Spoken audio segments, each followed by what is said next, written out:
नमस्कार साथियों, Kota online classes में आपका स्वागत है। मित्रों, आज हम लोग जो है हिंदी साहित्य का इतिहास RPSC first grade, second grade, LT grade या फिर बीपीएससी, पीजीटी, टीजीटी सभी के लिए जो है हिंदी साहित्य का इतिहास शुरू से ही हम लोग कर रहे हैं स्टार्ट। और मित्रों, मैं आपको बता दूं, आपको यहाँ से जो है नोट्स बनाने हैं और कंप्लीटली हम लोग जो है हिंदी साहित्य के इतिहास की क्लासेज लेते हुए आए हैं।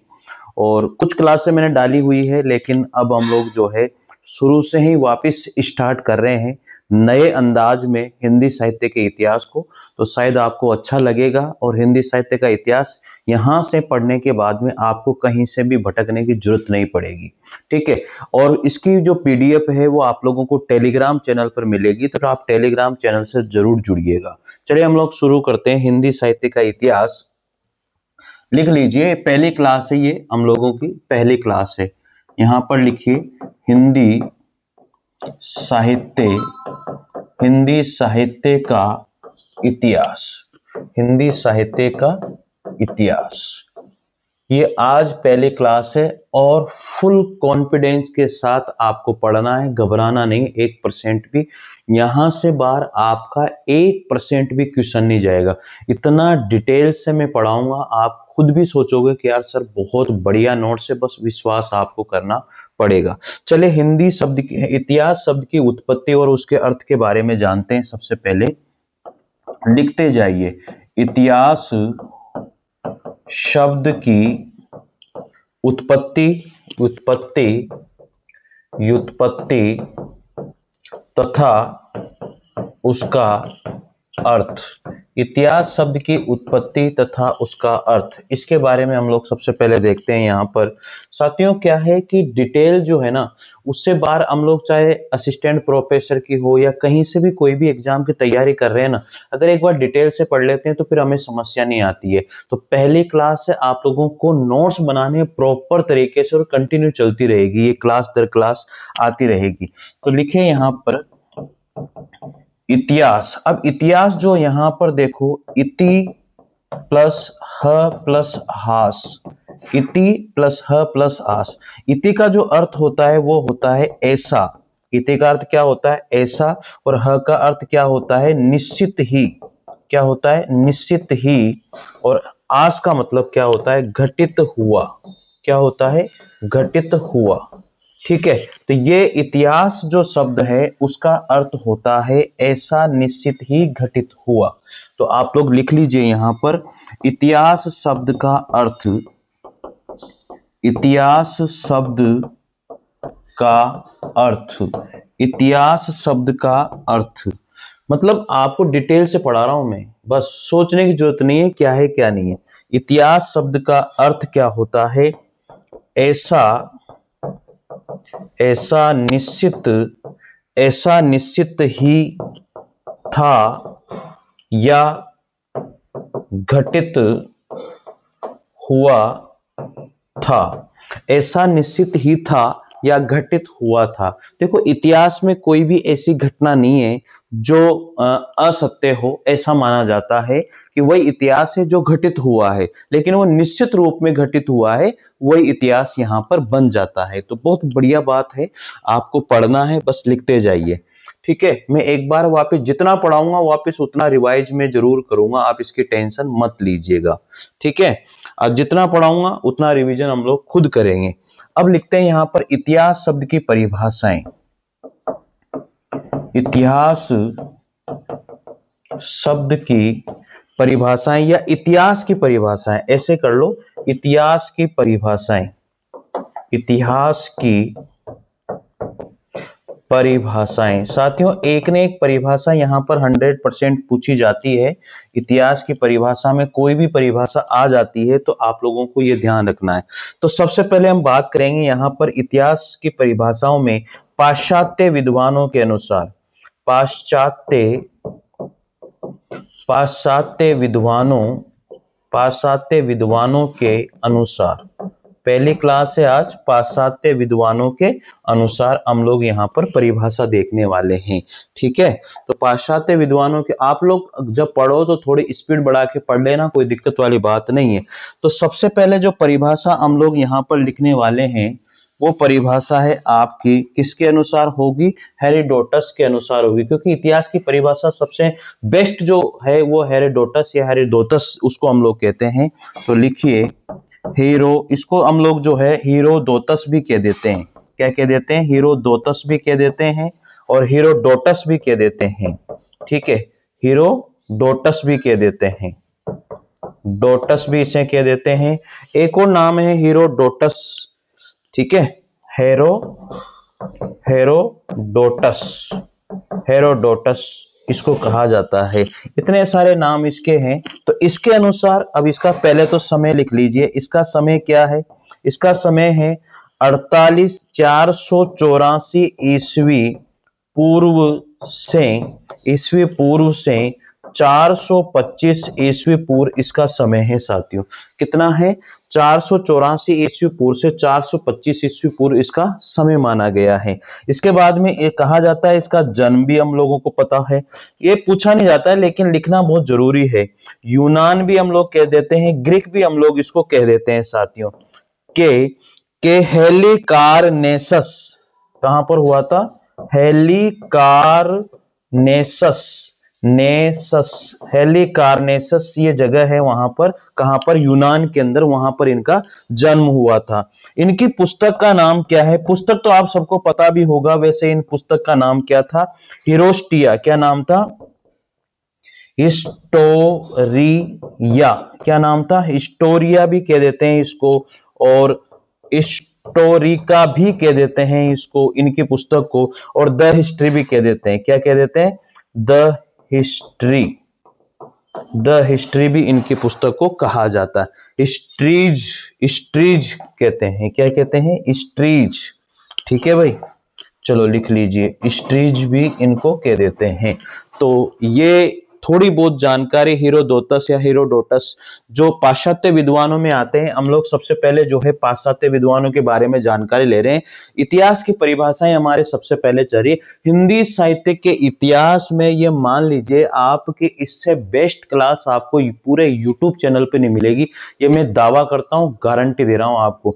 बस आप प्रॉपर तरीके से नोट्स बनाते जाइए, कोई संशय नहीं, कोई शक नहीं। ठीक है, तो सबसे पहला विद्वान था हेरोडोटस या हेरोडोटस। ठीक है, अब इनके बारे में थोड़ी सी हम जानकारी ले लेते हैं, इनकी क्या विशेषताएं रही है, क्या नहीं रही है। तो हिस्ट्री, अब लिखिए यहां पर हिस्ट्री, हिस्ट्री मतलब इतिहास, आप सबको पता है हिस्ट्री मतलब जो इतिहास है। शब्द के प्रथम ये प्रयोक्ता रहे हैं, शब्द के प्रथम प्रयोक्ता भी इनको कहा जाता है, प्रयोक्ता रहे हैं ये, इसके सबसे पहले प्रयोक्ता रहे हैं। इतिहास के जनक भी इनको कहा जाता है, इतिहास का जनक, इतिहास का जनक भी इनको कहते हैं, ये इतिहास के जनक भी रहे हैं। ठीक है, अगली विशेषता क्या रही है, इन्होंने इतिहास की व्याख्या, इन्होंने इतिहास की व्याख्या भौतिकवादी दृष्टिकोण से की है, भौतिकवादी दृष्टिकोण से की है, भौतिकवादी दृष्टिकोण से की है भैया। इन्होंने इतिहास की व्याख्या कैसे की है, भौतिकवादी दृष्टिकोण से इन्होंने इतिहास की परिभाषा करी है। ठीक है, चलिए आगे बढ़िए। अगली बात इनकी आती है यहां पर, इन्होंने इतिहास की व्याख्या कैसे करी, भौतिकवादी दृष्टिकोण के आधार पर करी है। इन्होंने इतिहास की खोज, इन्होंने इतिहास की खोज, इन्होंने इतिहास की जो खोज है, या जिसे हम लोग गवेषणा भी कह देते हैं, इतिहास की खोज या गवेषणा एवं अनुसंधान, खोज मतलब ये खोज के ही है सारे के सारे पर्यायवाची, अनुसंधान के दो, गवेषणा के दो, खोज के दो, ये सब उसके के अर्थ में ग्रहण किया है। इन्होंने इतिहास की जो है खोज, गवेषणा, अनुसंधान के अर्थ में ग्रहण किया है, ग्रहण किया है। ठीक है, आगे बढ़ते हैं। इसी क्रम में अर्थ में ग्रहण किया है। इन्होंने इन्होंने इतिहास के निम्नलिखित इन्होंने इतिहास के निम्नलिखित चार लक्षण बताए हैं। चार लक्षण बताए हैं। इन्होंने इतिहास के निम्नलिखित कितने लक्षण बताए हैं? चार लक्षण इन्होंने बताए हैं। ठीक है, चलिए आगे देखते हैं। इन्होंने इतिहास के कितने लक्षण बताए? चार। इतिहास एक वैज्ञानिक विद्या है। इन्होंने क्या बताया? पहला लक्षण, इतिहास एक वैज्ञानिक विधा है। इन्होंने क्या कहा? इतिहास एक वैज्ञानिक विधा है। ठीक है, फिर इन्होंने दूसरा लक्षण क्या बताया? इतिहास मानव जाति से संबंधित होता है। मानव इतिहास जो है, एक तो पहला लक्षण इन्होंने कहा इतिहास एक वैज्ञानिक विधा है, और इन्होंने दूसरा लक्षण बताया कि इतिहास जो है मानव जाति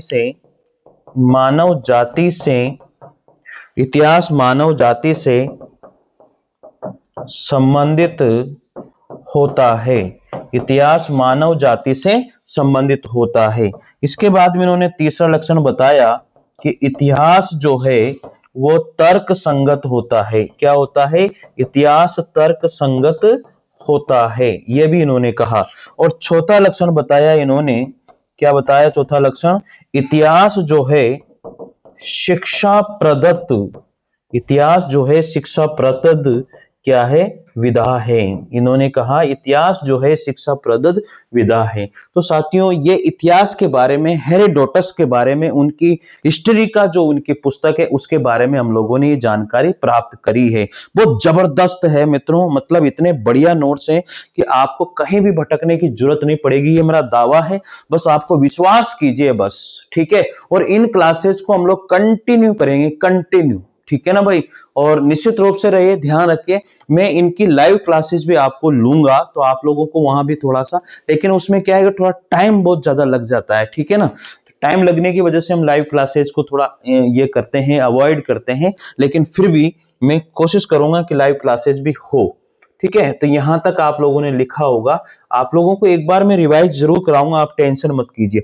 अब इनके अनुसार क्या परिभाषा रही है, ये तो थोड़ा बहुत उनके बारे में हमने बताया, उनकी पुस्तक के बारे में बताया। अब इस इतिहास की परिभाषा है जो है हेरोडोटस के अनुसार, क्या इतिहास की परिभाषा दी थी इनके द्वारा, देखिए, ठीक है। तो परिभाषा भी हम लोग यहां पर लिखते हैं, मेरे हिसाब से दिख रहा होगा परिभाषा। अब इन्होंने इतिहास की परिभाषा क्या दी है भैया? अब इतिहास की परिभाषा लिखिए, बहुत सिंपल तरीका से लिखा रहा हूं भैया। सत्य घटनाओं का क्रमबद्ध जो अध्ययन है वह इतिहास। इन्होंने क्या कहा? सत्य घटनाओं का जो क्रमबद्ध अध्ययन है वही इतिहास है। सत्य घटनाओं का क्रमबद्ध अध्ययन ही, सत्य घटनाओं का क्रमबद्ध अध्ययन क्या है? इतिहास है।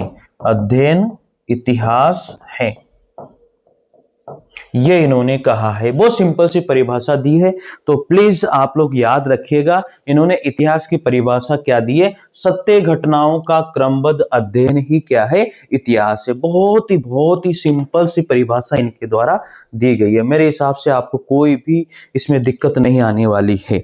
अब दूसरा कौन आता है यहां पर? विको।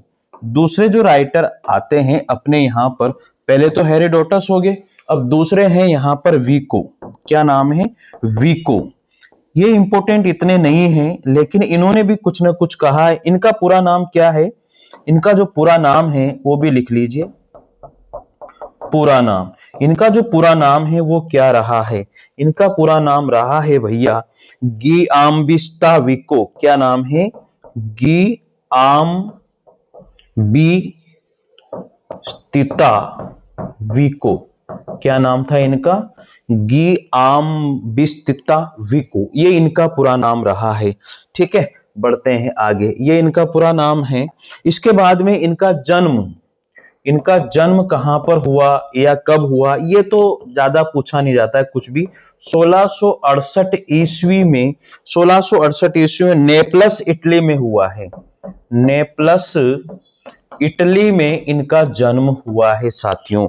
इसके बाद में इनका निधन कब हुआ, अर्थात इनकी जो मृत्यु है वो कब हुई थी, 1744 ईस्वी में इनकी मृत्यु हुई। इसके बाद में इनकी जो पुस्तक है वो क्या रही है, इनकी पुस्तक का नाम था साइंजा साइंजा नोवा नुओवा। इनकी पुस्तक का नाम था साहिंजा नुओवा। अब हिंदी अर्थ में बात करें, इनकी पुस्तक का जो हिंदी अर्थ है, यहां लिख लो पुस्तक का हिंदी अर्थ। अब पुस्तक का हिंदी अर्थ इनका क्या रहा है, वो रहा है नया विज्ञान। क्या रहा है, नया विज्ञान। तो ये इनके बारे में थोड़ा बहुत विको के बारे में हमने लिखा। अब इन्होंने क्या परिभाषा दी है उसको भी हम लोग यहां पर देख लेते हैं। इनकी परिभाषा, विको की परिभाषा क्या रही है भैया, चलिए लिखिए, विको की परिभाषा लिखिए। परिभाषा, विको ने क्या परिभाषा दी है साथियों, मतलब मैं पहले खुद मेहनत करता हूं, ऐसे नहीं है, फिर आपको लिखाता हूं भैया। बहुत सारी चीजें जो है विको की जो इतिहास, पहले तो परिभाषा के पहले हम लोग यहाँ पर इतिहास दृष्टि के बारे में लिखते हैं। विको की क्या इतिहास दृष्टि रही है यार, पहले उसके बारे में लिखो यहां पर, ठीक है। विको की इतिहास दृष्टि, विको की क्या इतिहास दृष्टि रही है, इतिहास के बारे में इनकी क्या सोच थी, पहले उसके बारे में बात करते हैं। तो सबसे पहले बात यह है, यह इतिहास को अतीत से ही संबंध न मानकर, इतिहास को अतीत से ही संबद्ध न मानकर, अतीत से ही संबंध न मानकर वर्तमान से भी जोड़ते हैं, वर्तमान से भी जोड़ते हैं, वर्तमान से भी जोड़ते हैं। दूसरी बात इन्होंने कही कि इन्होंने, इनकी इतिहास दृष्टि के बारे में बता रहे हैं विको की में, इन्होंने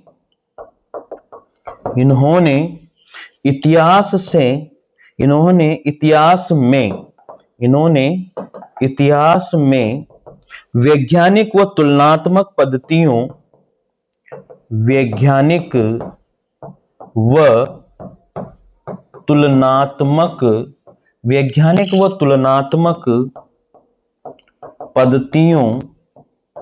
पद्धतियों की प्रतिष्ठा की है, ठीक है। ये इनकी दूसरी इतिहास दृष्टि हो गई। इसके बारे में अच्छे से लिखे भाई, ठीक है ना, नोट्स बनाइए प्रॉपर तरीके से। हम लोग पूरे इतिहास को कंप्लीट करेंगे बहुत प्यारे तरीके से, आपको खुद को मजा आएगा कि यार बहुत तगड़े नोट्स बनवाए सर ने, ठीक है ना। इन्होंने इतिहासकारों को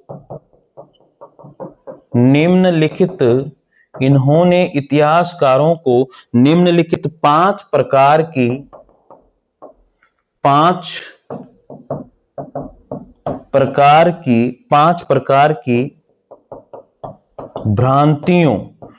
प्रकार की भ्रांतियों से बचने का उपदेश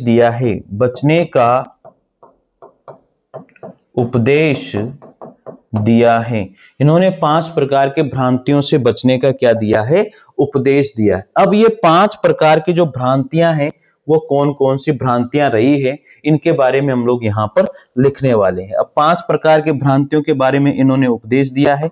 तो सबसे पहले जो भ्रांति है उसके बारे में आप लोग लिखिए। सबसे पहले इन्होंने क्या कहा, सबसे पहले प्राचीन काल के प्रति 5 प्रकार के भ्रांतियों के बारे में उपदेश दिया है। तो उनको हम लिख लेंगे, वो कौन कौन सी भ्रांतियां हैं, ठीक है। प्राचीन काल के प्रति अतिरंजनात्मक दृष्टिकोण का त्याग करना, अतिरंजनात्मक अतिरंजनात्मक दृष्टिकोण का त्याग करना, दृष्टिकोण का त्याग करना, दृष्टिकोण का त्याग करना। दूसरी बात आती है इनकी, दूसरे नंबर पर क्या है, जातिवाद के अभिनय का त्याग, अभिमान का त्याग करना, जातिवाद के अभिमान का त्याग करना, जातिवाद के अभिमान का क्या करना, त्याग करना भी इन्होंने कहा है। ठीक है, लिख रहे होंगे आप लोग, चलिए बहुत बढ़िया। इसके बारे में तीसरे नंबर पर आता है, तीसरे नंबर पर है महापुरुषों, तीसरे नंबर पर है महापुरुषों, महापुरुषों को अधिक विद्वान, महापुरुषों को अधिक विद्वान मानने के भ्रम से बचना, विद्वान मानने के भ्रम से बचना। ठीक है, ये इनका तीसरी भ्रांति हो जाती है। चलिए इसके बारे में अब फोर्थ नंबर पर देखिए, फोर्थ नंबर पर अगली भ्रांति है फोर्थ नंबर पर इनका दो जातियों के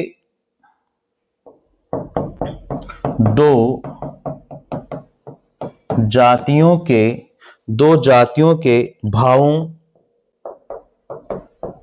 व विचारों, दो जातियों के भावों व विचारों की समानता, दो जातियों के भावों विचारों की समानता के आधार पर ही उन्हें परस्पर संबद्ध मान लेना उचित नहीं है, मान लेना उचित नहीं है, मान लेना उचित नहीं है। ये बहुत इंपॉर्टेंट बात कही है इनके द्वारा। अब पांचवें नंबर की बात आती है, यहां पर पांचवी भ्रांति इन्होंने क्या कही है, पांचवी भ्रांति भी आप लिख लीजिए। पुराने व्यक्तियों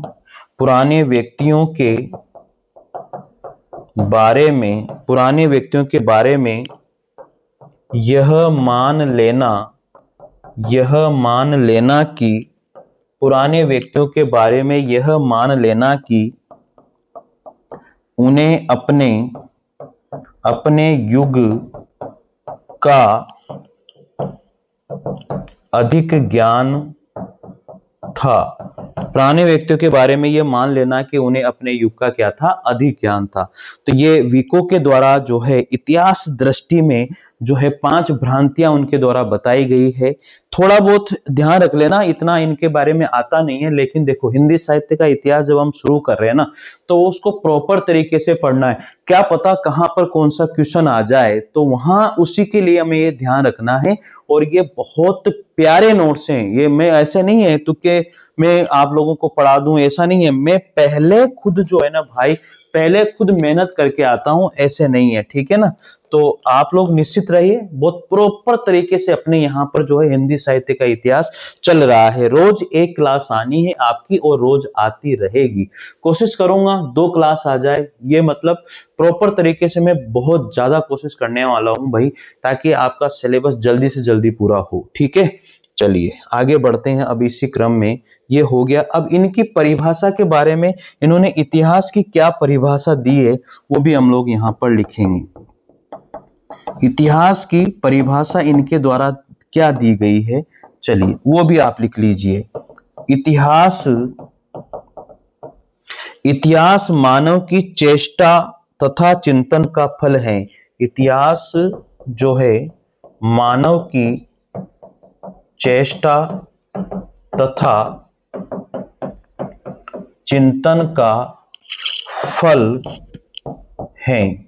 इतिहास मानव की चेष्टा तथा क्या है, चिंतन का फल है। इसका स्वरूप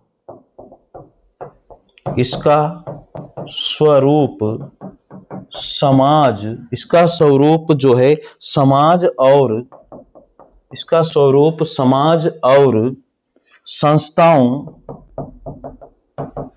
समाज और संस्थाओं के निर्माण से परिपूर्ण है, संस्थाओं के निर्माण से परिपूर्ण है। इसमें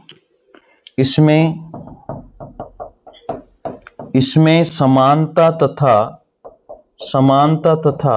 निरंतरता की प्रवृत्ति होती है, समानता तथा निरंतरता की प्रवृत्ति होती है। तो ये वीको के द्वारा एक बहुत बढ़िया परिभाषा दी गई है। ठीक है, तो मेरे हिसाब से दो राइटर आपके बहुत तगड़े हो गए होंगे पाश्चात्य विद्वानों के अनुसार। ये ध्यान रखिएगा, इतिहास जो है मानव की चेष्टा तथा चिंतन का फल है। इसका स्वरूप समाज और संस्थाओं के निर्माण से परिपूर्ण है। इसमें समानता तथा निरंतरता की क्या होती है, प्रवृत्ति होती है। तो ये वीको के अनुसार ये परिभाषा दी हुई है भाई। ठीक है, अब तीसरे नंबर पर यहां पर पाश्चात्य विद्वानों के अनुसार तीसरे नंबर पर जो आते हैं उनका नाम है कांट। क्या नाम है उनका? कांट। ठीक है, अब इनके अनुसार हम लोग जो देखेंगे तो इनका जो पूरा नाम है वो क्या था, इनका जो पूरा नाम है वो क्या नाम है वो भी लिख लो, इमानुएल कांट। क्या नाम था? इमानुएल कांट, ये इनका पूरा नाम रहा है। इनका जन्म जो है साथियों, इनका जन्म 1724 ईस्वी में कहां पर हुआ था? जर्मनी के अंदर इनका जन्म हुआ था। और इनकी जो मृत्यु है वो, इनकी मृत्यु कब हुई है? इनकी मृत्यु 1804 ईस्वी में इनकी मृत्यु हुई है। अब कांट की इतिहास दृष्टि क्या रही है उसके बारे में भी आप लोग लिख लीजिए। कांट की इतिहास दृष्टि, कांट की जो है इतिहास दृष्टि हम लोग लिखने वाले हैं। देखो, हर विद्वान की जो है हम लोगों ने लिखी है कि वो क्या सोचता है इतिहास के बारे में, कैसी दृष्टि रही है उसके इतिहास के बारे में, वो सारी चीजें हम लोग यहाँ पर लिखते हैं। तो इनके क्या रही है कांट की इतिहास दृष्टि, इन्होंने क्या कहा इतिहास के बारे में? इतिहास जो है सार्वजनिक, इतिहास क्या है? सार्वजनिक और विश्वजनित प्रक्रिया है। सार्वजनिक और विश्वजनित प्रक्रिया है, इन्होंने ये बात कही है। दूसरे नंबर पर इन्होंने कहा है कि इतिहास में, यानी कि इसमें मतलब इतिहास में प्रगति की एक योजना, इतिहास में प्रगति की एक योजना निहित है। इन्होंने दूसरी बात कही है कि इतिहास में जो है प्रगति की एक योजना क्या है, वो निहित होती है।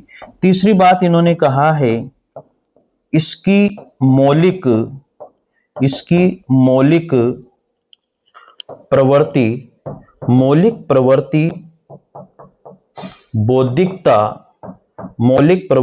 बौद्धिकता तथा नैतिकता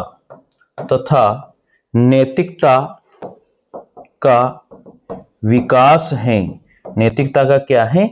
विकास है। तो ये इनकी इतिहास दृष्टि रही है। कांट की जो है इतिहास दृष्टि क्या रही?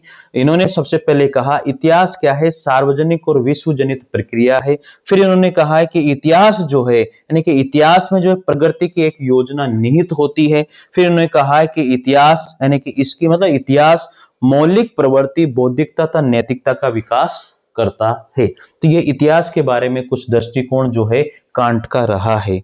इसके बाद में हम लोग जो है कांट की परिभाषा देखते हैं। कांट क्या परिभाषा देते हैं इतिहास के बारे में? ठीक है, कांट ने क्या परिभाषा दी है इतिहास के बारे में वो भी आप लोग देख लीजिए। इन्होंने कहा है कि इतिहास जो है, कांट की परिभाषा, इन्होंने इतिहास के बारे में क्या परिभाषा दी है? इतिहास दूरदृश्य जगत से अंतर्जगत, दूरदृश्य जगत से अंतर जगत, इतिहास जो है जगत से अंतर जगत, अंतर जगत, जगत से अंतर जगत की